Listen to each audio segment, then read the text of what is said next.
Well, if you're just tuning in, this is MITV Plus, and this is a Breakfast Express show.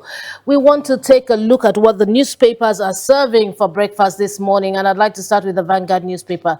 The above the nameplate, Chinese firms to operate Warri Port Harcourt refineries. And that's coming from NNPCL.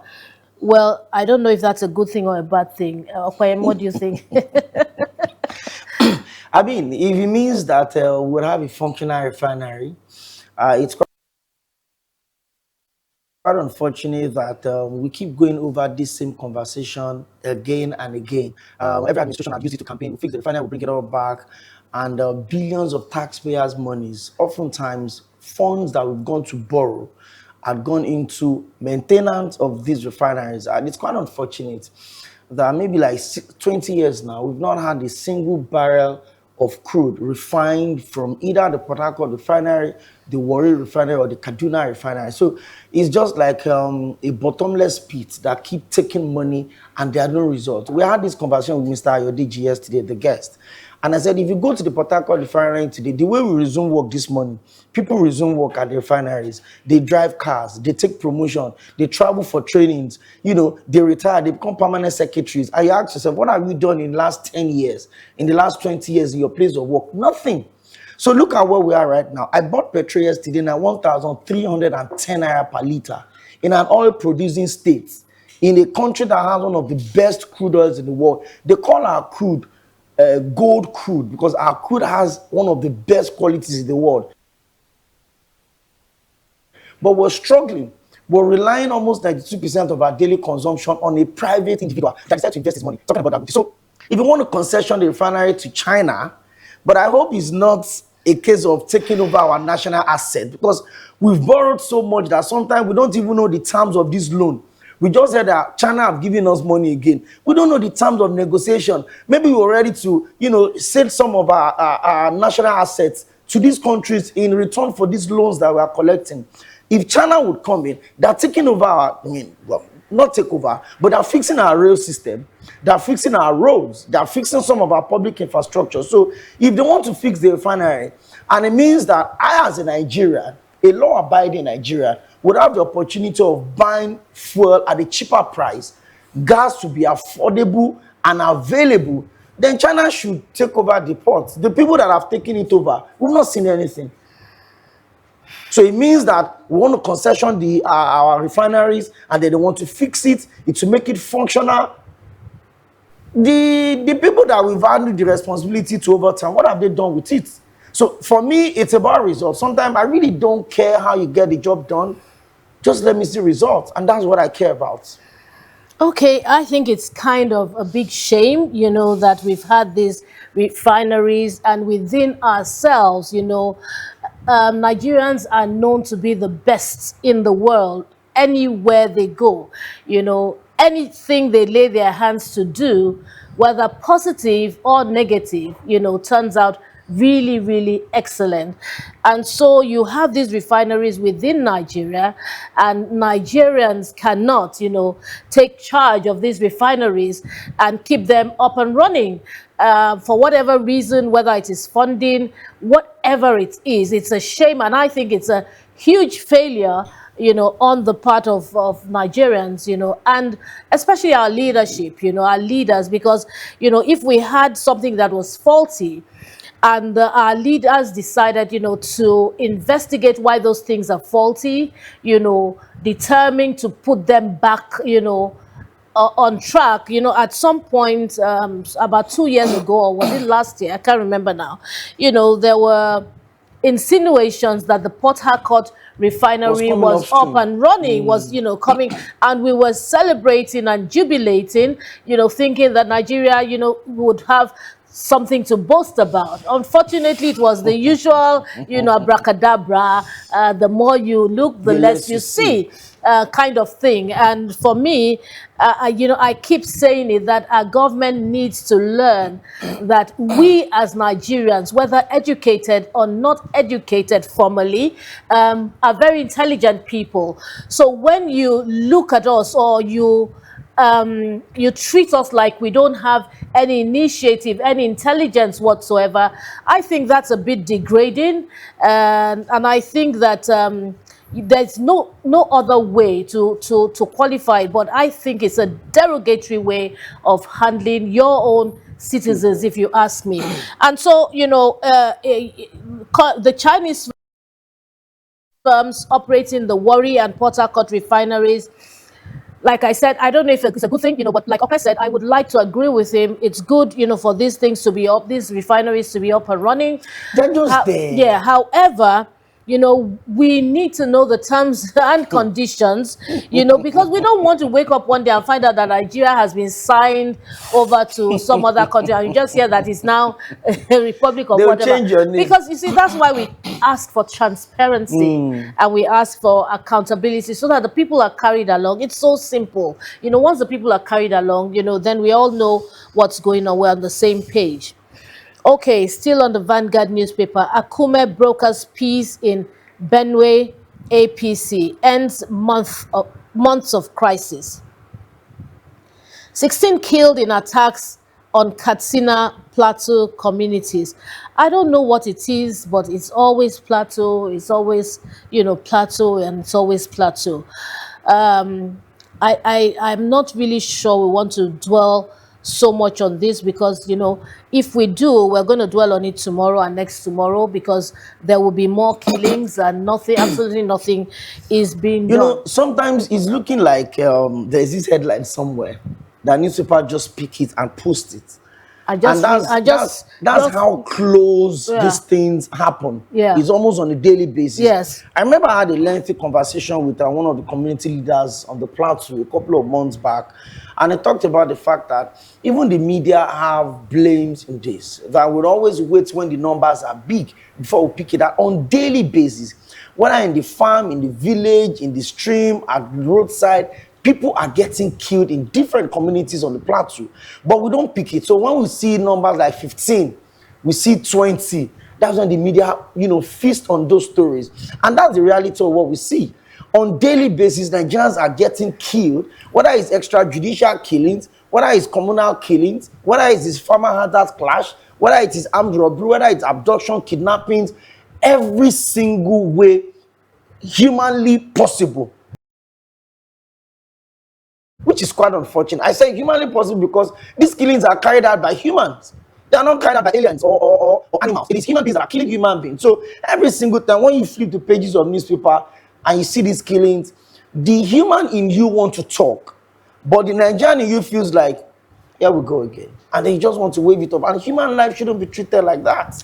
But I may not be, in complete agreement with the person who said that the media has a role to play, because they don't, until the numbers are big. Because in the newspapers, we see one person killed in so, one person killed. It's not always 100 people. It's not always 20 people. So the papers report as they can. Don't forget that the papers are limited in space. A lot of stories begging for space. That's it. And if these stories are not paid for, there's so much they can really carry, because everybody is like wanting to break even. You can't be carrying too many stories when you have other things to carry, really. Okay. Video, plotters admit to planning coup against Tinubu in court. All right, so they pleaded guilty. Well, maybe not pleaded guilty yet. Maybe they just, and it's quite, I don't know how you feel about this. Journalists will be barred from reporting the proceedings for obvious reasons, so that it doesn't complicate the issues. More importantly, because it's an issue of national security. So the trial is being held behind closed doors. So we just have to rely on whatever information the authorities choose to make available. But admitting to planning coup, I don't know. I don't know where that would lead us to. But I'm more concerned about the relatives of these people that are protesting that their husbands should be left alone. If the coup had been successful, these people will probably be wives of military administrators scattered across the country and be living lavish and truncate the democracy we've labored for 27 years to protect. democracies that the likes of Alba Rewani, the likes of Moshood Kashima, Olawale Abiola, the likes of Kudirat, the likes of Pai Brahma Adesanya put their lives on the line to protect. The fact that our democracy is not functional does not mean that we don't deserve the democracy that we have. The fact that we don't have leaders at the moment that understand the sacrifice that people have to make for this democracy does not mean we should truncate the democracy. So if the coup had been successful, do you know what it means to stage a coup against a democracy like this? I was having a conversation many months ago with a friend in Benin Republic, and he says it is easier to have coup that will be successful in those countries like Benin and all of that. But in Nigeria, it's complex because we have the military, we have the Navy, we have the Air Force, we have the police. You need to get the coordination of all of these agents. And they don't have those in the other countries? And no, they don't have it in the size that we have it in those countries.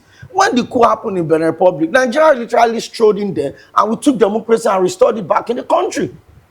So you imagine what it means in Nigeria to get coordination, because coup is about trust. That is the key thing. You must make sure that the person you are bringing into the system or into the coup will not be a sellout. You must trust this process. Every information, every channel of communication must be protected. If it's going to be calls, if it's going to be manual conversation, because you don't know whose line is being tapped. You don't know who is selling out. So for you to wake up and say you want to stage a coup, it takes a lot of courage. It takes a lot of trust. It takes a lot of bringing people together to say, come, let's topple this government. Come, let's topple this government. You need to look at people that will fund the coup. You need to look at the people that will do the groundwork, people that will mobilize across all of the 36 states of the Federation, people that will take over the media houses and announce the coup. It's a long process. So for you to wake up and initiate that process means that, I mean, if you're not comfortable about the government, there are a lot of ways you can express that. Go to the polls, even if the sanctity of our election is still being disputed. But we've seen a sitting president got defeated in this country in 2015. So it's not like our elections are 100% dead. But a coup as a means to topple a government in this country, and I'll continue to say, no matter how bad our democracy, sometimes it is not the system of government that is wrong. It is the people practicing the system of government that is wrong. Go to Morocco. It's a monarchical system of government, and they are living a good life. Go to Qatar. Go to Dubai. It's an Emirates. We have leaders that are using the monies of this country to take care of their people. They're not thinking of planning coup. Well, I'm not in support of a coup, and whatever the outcome is, let justice be served, in my opinion. But some people have likened, our present government to a dictatorship. In other words, perhaps maybe some people who were planning this coup Maybe they see were that way. thinking in that direction. But you and I would not be here this morning if we are practicing in real-time dictatorship. We probably would criticize President Bola Ahmed Tinubu, and we're not going to walk out of the studio door. Oh well, That's a fact. well. If that is done, then it's actually been done. Recently by a state governor. I'm not even talking about the national. Now I'm not talking about the federal. It's everyone put together. It happened in Ogun State a couple of months ago. A young man was recording the bad state of roads, and he put it on, and it was picked up. That's a dictatorship. I mean, it's so. The minister is saying if he has the power, he will shoot a journalist. Exactly. Come on. I'm still going to say that today before we round up our program. Okay. PDP 2027 PDP crisis deepens as rival blocs claim control. And let's go to the banner headlines of the Guardian newspaper. Registration. Dixon kicks as Ado vows court action. Faults INEC on NDC. NDC claims 10 million members enrolled in 48 hours and a whole state congress. ADC Atiku camp deny defection talks with NDC. You want to say something about that? Because I hear you're laughing. But we have a limited time. When the conversation around the NDC came up, the first thing that came to my mind is this: are we going to have another round of litigation So to clear all my doubts, I was on INEC's website yesterday night at exactly 8:25 p.m. And then I found out that the National Legal Advisor of APM is Barrister Ruben Eguaba. And then the National Legal Advisor of NDC is also Barrister Ruben Eguaba. So we should be set for another legal tussle. Oh yeah, but we discussed that yesterday. It's not going to come to us as any shock because that, there have been insinuations. And there's always going to be that tiny line upon which anybody that wants to crack that party will that is it. And our guest yesterday was on point when he said if they are causing trouble in your party, go ahead, cause it in their party in as many parties as possible. This is politics and it's played dirty, especially in Nigeria. So what are you waiting for? And that's why I say that politics is not for the faint-hearted. I can't do politics. I just can't do politics, honestly. Okay. Xenophobia. Federal government demands probe into killing of Nigerians in South Africa. CSO's lawyer demand action against perpetrators.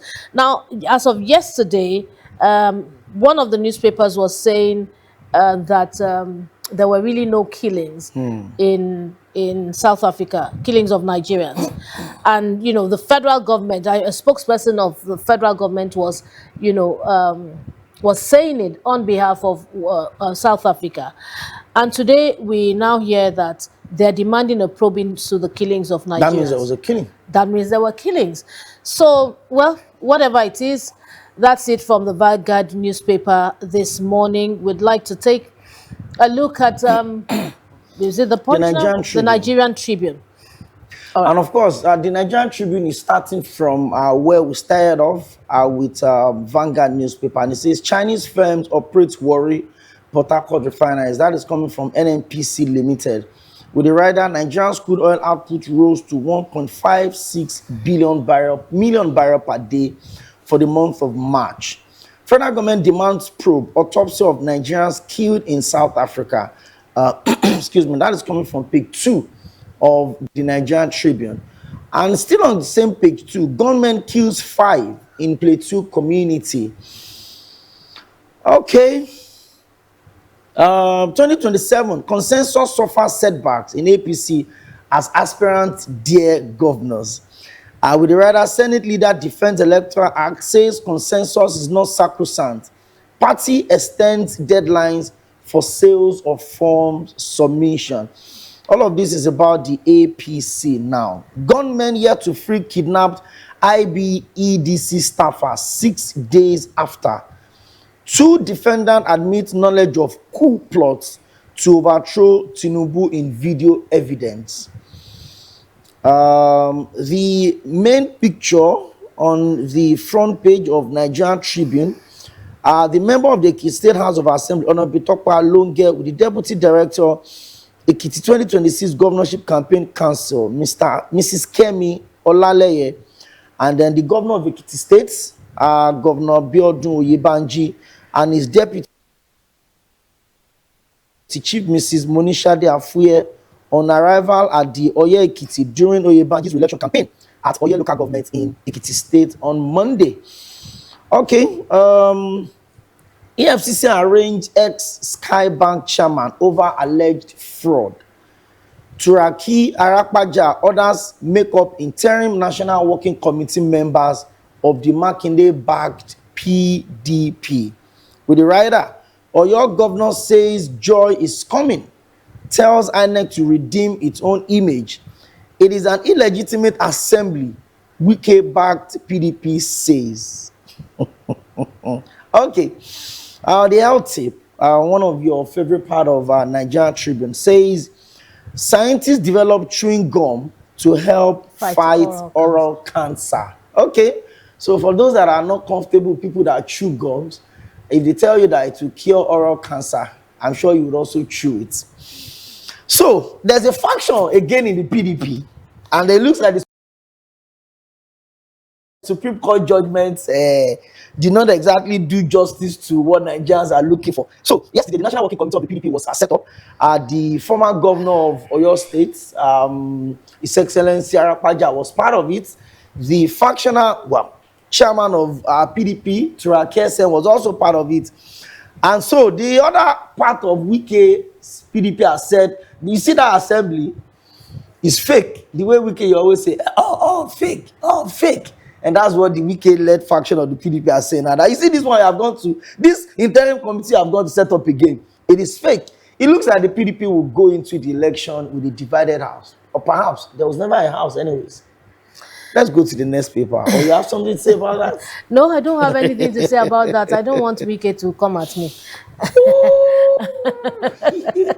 All right, the Guardian newspaper. Federal government seeks probe of killings in South Africa as envoy absolves government. Obedient movement, faithful flawed NDC within hours of Obi's move. 2 suspects admit knowledge to plot to overthrow Tinubu. APC consensus fuels tension and political realignment nationwide. But, you know, I had said it that, you know, this consensus thing, you know, do people, are some people really happy about it? I said it, that not everyone will be happy about it, but, you know, they're just agreeing, you know, because they know that if they don't agree, they will either get into trouble, the same way Oshibajo did, and has become an enemy. I don't know if that has been settled, and so on and so on and so on, you know. But, and I also said that this thing is not really very healthy, you know, for the political terrain here in Nigeria. It's not going to be exciting. But I knew that some people would not be happy. They will be disgruntled. And that's what's playing out right now. But let's see as it goes. The stage is set, you know. The scenes have started to unfold. Let's just wait. You know, there's a limit at which you can bottle people's ambitions in the name of consensus or endorsement. First off, so that Nigerians don't get it twisted, there are 2 different things. Endorsement is not constitutional. Consensus is constitutional. Endorsement is not consensus. Okay? So the leadership of a party, like we saw in Ogun East, in the case of Senator Gbenga Daniel and the outgoing governor, Dapo Abiodun, yeah, the stakeholders, the party leaders, the party ESCO can endorse you. That is an endorsement. It's not constitutional. Consensus means that every aspirant must be on a round table. What are you giving me if I step down? Oh, okay, we're zoning this seat to this zone and it doesn't fall under you. Can you give us a deputy? Or can you step down as a senatorial candidate? Can you go for reps?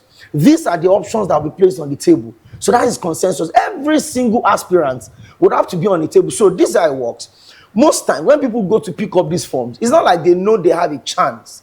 They know they don't. But they want to be on that table when negotiation is being done. That's how it works. So I was an aspirant. Do you understand? So when offers are on the table, you can also go in there and pick, you know. So, and if you continue that way, apart from the fact that it kills internal democracy, it kills people's ambition. So I'm here.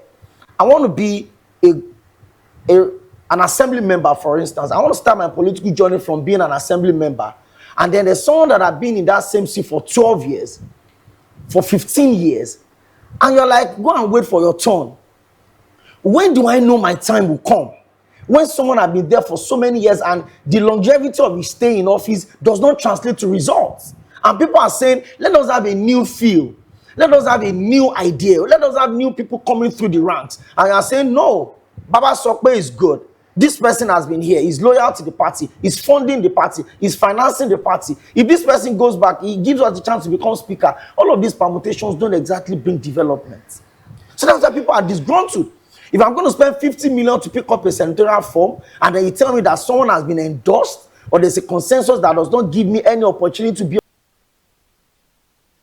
on the table, I'm going to react. Unfortunately, the Electoral Act does not allow you to check political party anymore. So it does not give you a chance to be on the table and does not put money in your pockets, because that's the bottom line. The fact that, you know, there's the settlement, financial settlement. It's not like they want to serve truly. Exactly. Once there's a financial settlement, you will see people stepping down, you know, very willingly. But the people most likely, you know, the people that are disgruntled may not have been satisfied the way they should have been. You know, so that's where I think disagreement may come up, but it's an internal thing. They need to sort it out themselves. Concerns over non-disclosure of signed 2026 budget details. And that's we may laugh over it as much as we want. I think it's a really, really, really serious issue. Nobody knows what's going on. You're And just signing. This is May. almost in half of the year. I mean, and we this don't is- have a I copy mean- of our budget. So it's so sad. Right now, everything is going to take the back seat. Seriously, No, it's politics. It's politics time, and that should not be the case. I mean, if you tune into any media station outside Nigeria, what the government will be talking about or discussing or arguing about or falling apart about is things Development. that relate to the people, and these people are politicians as well. But you see, our own politics in Nigeria is peculiar to this country, really. Nest Oil denies responsibilities for banks and the woes. Poor diagnosis, soaring inhaler costs, pollution triggered deadly asthma surge.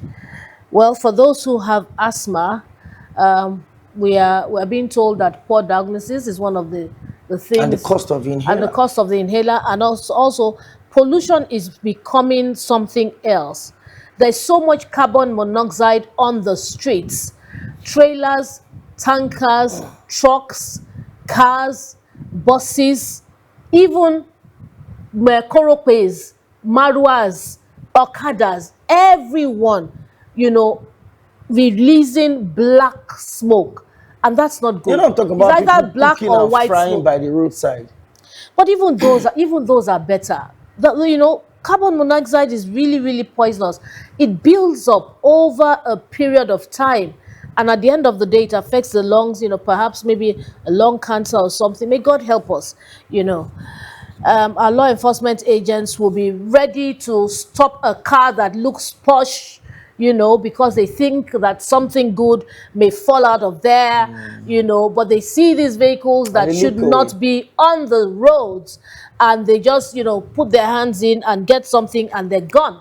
And that's it. And that's why, the system is just not working. Sometimes I feel so tired from within, that, I really don't know where I get the strength to hold on to a hope that may be hopeless. I don't know, but let's just see how it goes. NNPC seals fresh deal to revamp Port Harcourt Warri refineries after 2.4 billion TAM.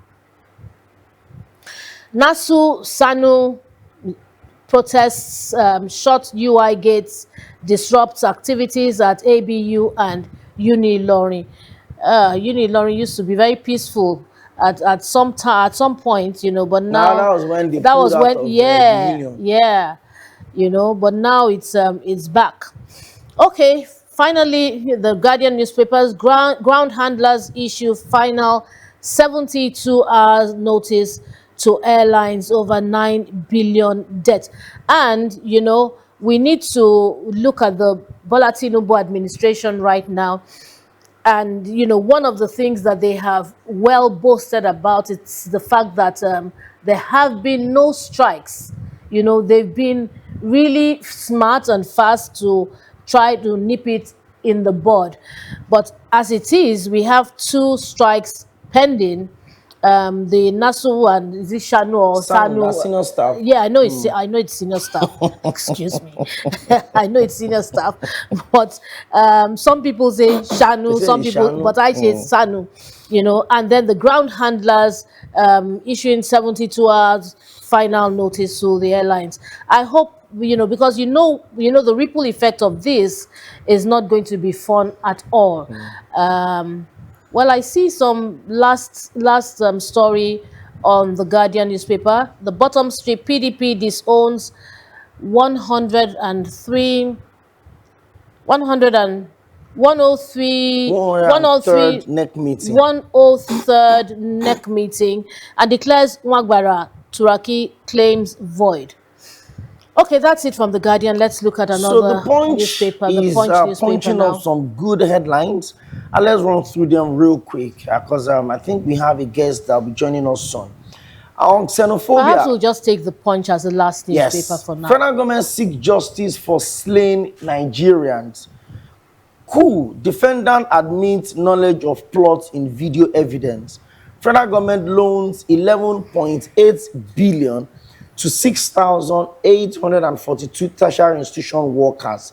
There's a picture of the Minister of Education, Dr. Tunji Alausa, right there on that headline. NNPC signs deal to revamp Warri Port Harcourt refineries. There's also the picture of Mr. Ojulari. APC consensus coup. Government tightens grip on Senate tickets, displaces incumbents. Okay. Governors tightens grip on Senate tickets, displaces incumbents. Uzodima's Senate endorsement triggers outrage in Igbo. Abiodun Gbenga Daniel clash as Ogun East ticket battles deepens.